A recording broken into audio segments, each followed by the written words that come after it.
Coringão foi ao Uruguai enfrentar o Racing de Montevidéu e bateu pelo placar de 1-0. E vamos falar um pouquinho sobre o jogo aí, galera. Fala, tudo bom com vocês? Bem-vindos de volta a mais um vídeo do canal. Emerson aqui com vocês. Bom, galera, é o seguinte, hoje não dava pra esperar muito, né? A gente já sabia que ia ser um daqueles jogos que não tinha muita perspectiva de sair muita coisa boa, né? Coringão jogando com o time praticamente reserva aí. Apesar do jogo sendo mítico, o Estádio Centenário, você viu arquibancadas completamente vazias. Então já era pela falta de perspectiva da torcida do Racing, que perdeu os 4 primeiros jogos da Sul-Americana, não tem mais chance nenhuma de classificação. Então só alguns corajosos foram lá, tanto é que o Corinthians, mesmo sendo visitante, tinha mais torcida do que o time da casa. Dá até dó ver um estádio daquele tamanho com a arquibancada completamente vazia. Mas o Coringão foi lá, mesmo com o time reserva. Aliás, com o time reserva já era previsto que o Corinthians ia sofrer para conseguir fazer alguma coisa contra um time que, por ter essa campanha no campeonato, jogou completamente na defesa. Praticamente o Hugo nem foi exigido durante o jogo inteiro. E vamos falar algumas coisinhas sobre o jogo aí. Na minha visão, não tem muito destaques, porque o Corinthians, justamente por jogar com essa equipe reserva, você vê o time completamente desentrosado e jogar contra um time que coloca um ônibus na frente da área e ali fica esperando o outro time criar e o time sem capacidade de criação, chances de gol. Praticamente no primeiro tempo teve aquela falta que o Romero bateu. O Romero, aliás, é um bom cobrador de falta, viu? Ele tem poucas chances de bater falta, mas geralmente as faltas que eu lembro que ele cobrou assim, ele mandou bem. Mas fora isso, as lembranças positivas que eu tenho assim do primeiro tempo não é nem uma lembrança positiva pelo fato dele ter jogado muita bola, mas o fato do João Pedro Choca ter voltado a figurar entre os jogadores aí, atuando em uma partida, porque para mim era muito errado ele ter sido excluído como ele foi excluído. Quem segue aqui já viu que eu já falei isso em outros vídeos. Se for por meritocracia, quantas cagadas que o Félix Torres fez já e ele continuou jogando, né? E o João Pedro, só por causa daquele pênalti lá contra o Barcelona de Guayaquil, ele já foi limado e ficou um tempão sem atuar.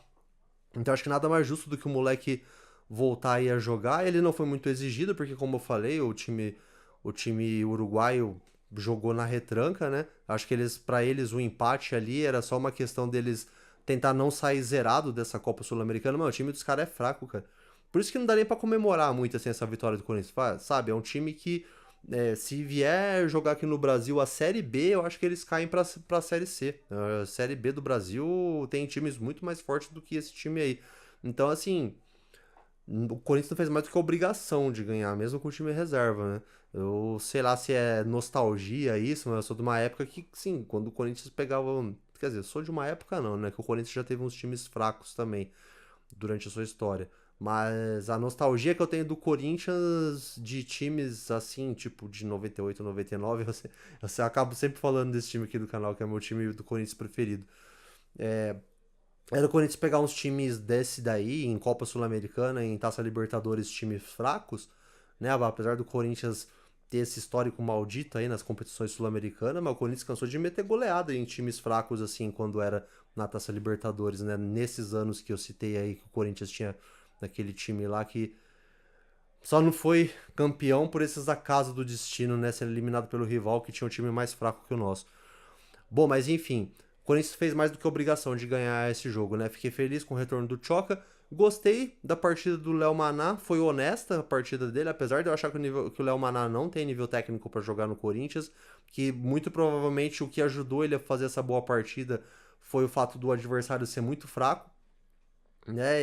Mas a partida dele no primeiro tempo foi bem honesta, ele conseguiu fazer umas dobradinhas com o Romero ali pela direita, né? O Romero indo mais pela ponta e o Léo Maná acabou se infiltrando mais pelo meio, né? E acabou criando boas jogadas. Gostei da partida do Léo Maná no jogo de hoje. Bom, aí no segundo tempo, o Dorival, né, sabia que. Aliás, o Dorival não, a gente sabia, né, que a única chance que o Corinthians tem ainda de seguir vivo nessa competição era ganhar hoje. Hoje era ganhar ou ganhar, não tinha outro resultado. Então ele lança a mão aí das peças que ele tinha mais fortes ali no banco de reserva: Carrilho, Yuri Alberto e Igor Coronado, né?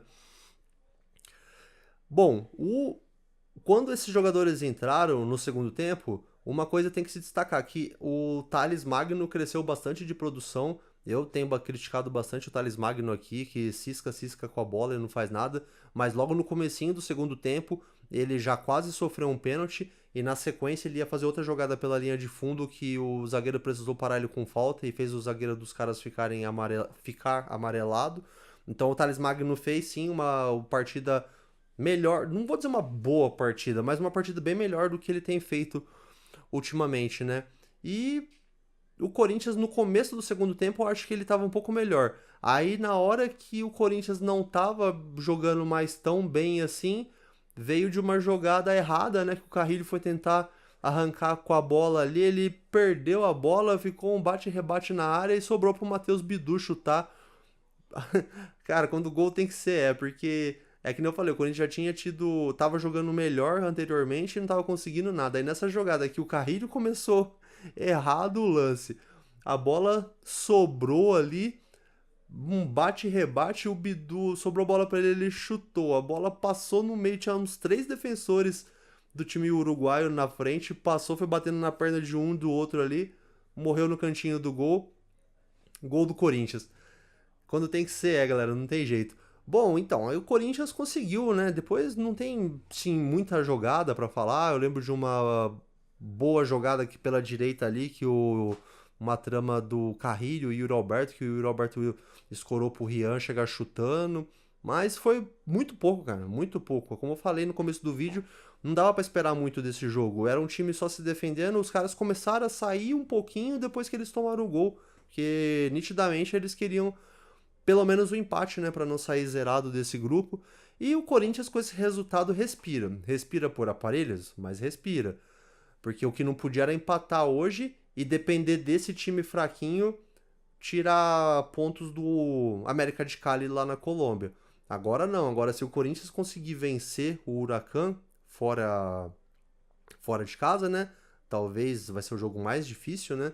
Ganhar do Huracan, que é o líder do grupo fora de casa, mas se o Corinthians conseguir esse resultado, independente do outro resultado do América de Cali contra o Racing do Uruguai, o Corinthians consegue aí pelo menos passar para jogar aquele playoff que o segundo colocado joga, lembrando que o primeiro colocado do grupo, o segundo colocado do grupo não passa direto, é só o primeiro que passa. Respiramos, fez o que tinha que fazer hoje, né? Não tô botando muita fé nessa Copa Sul-Americana.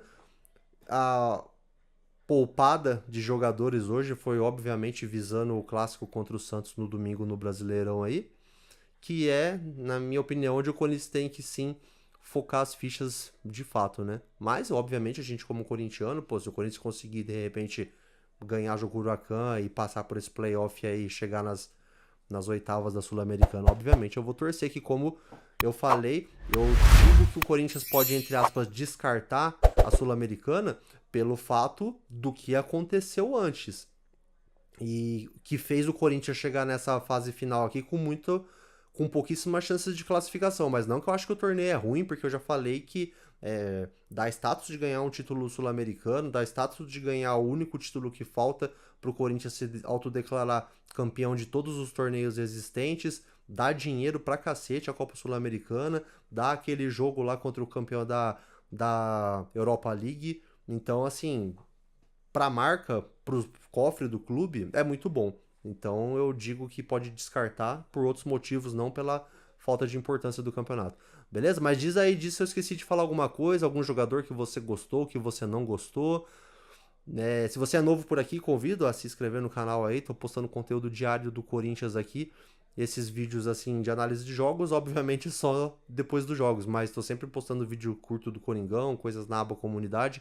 Convido você a se inscrever aí e seguir o canal, beleza? Valeu, forte abraço para você que assistiu até aqui. Vai Corinthians, domingão. Vamos ver se a gente come aquela peixada, tomara, né? E domingão aí a gente volta com outro vídeo para falar sobre o clássico, beleza? Vai Corinthians, até a próxima.